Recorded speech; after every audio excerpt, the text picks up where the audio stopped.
বেলা হয়ে গেছে, আমি কখন রান্না বান্না করবো নি, কাজ কাম করবো কখন? ওরে আল্লাহ, উদ্দেশ্য তো পাইনি। এত বেলা হয়ে গেছে, কখন কাজ কাম করবো আমি? আল্লাহ,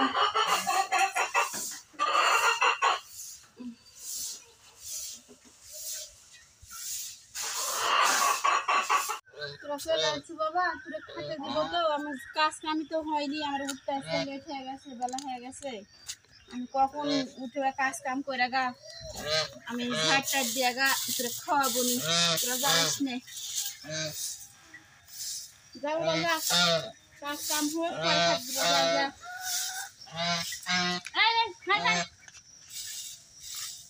তো আমরা গ্রামের মানুষ, আপনারা জানেন সকালে উঠে আমাদের সবকিছু কাজ করা লাগে, সংসারে যাবতীয় যা কাজ কাম করা লাগে, কাজ কাম করে কি রান্না বান্না করা লাগে, তারপরে গা মেয়ে মানুষের আরাম।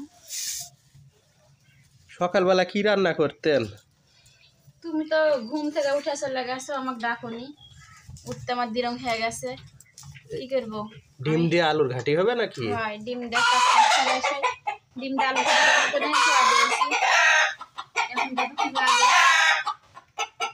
তাড়াতাড়ি যাবো, আজকে আবার ডাকতে মনে নাই, সকালবেলা ডাকা খেয়ে যাবো, ডাকতে মনে নাই তোমার। মাটির হাঁড়ি ভেঙে গেছে, কি করবো?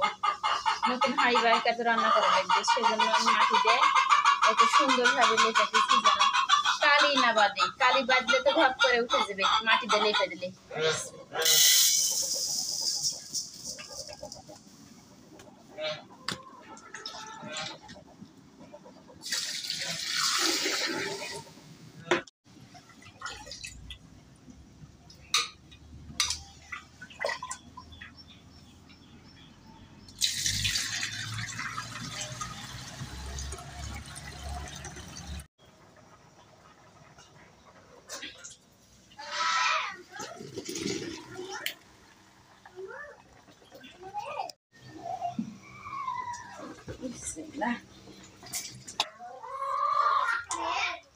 তো আমার রান্না হয়ে গেছে,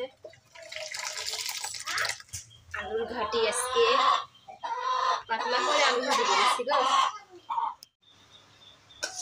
বেশি কিছু করতে পারিনি আজকে।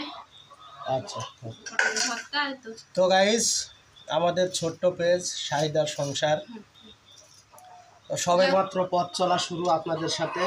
তো আপনারা যদি আমাদের ভালোবাসা দেন, আমাদের পাশে থাকেন, তাহলে হয়তোবা একদিন অনেক দূরে এগিয়ে যেতে পারবো। তো সেই আশা করে আমরা আপনাদের কাছে এসেছি, আপনাদের ভালোবাসা নিয়ে আমরা সামনের পথগুলো চলতে চাই। তো আশা করি সবাই আমাদের পাশে থাকবেন, সাথে থাকবেন, যেমন ছিলেন শাহিদা মামুন ব্লগে। আর একটা কথা বলি, আমাদের সংসারে যা টুকিটাকি কাজ করি সেটাই আপনাদের মাঝে দেওয়ার চেষ্টা করি, সেটাই আপনাদের মাঝে শেয়ার করি আমরা। এটা দেখে যদি কারো ভালো লাগে তো আমাদের সংসারে যুক্ত হয়ে যাবেন ইনশাল্লাহ। আজকের মতো বিদায় নিচ্ছি, সবাই ভালো থাকবেন, সুস্থ থাকবেন, আল্লাহ হাফেজ।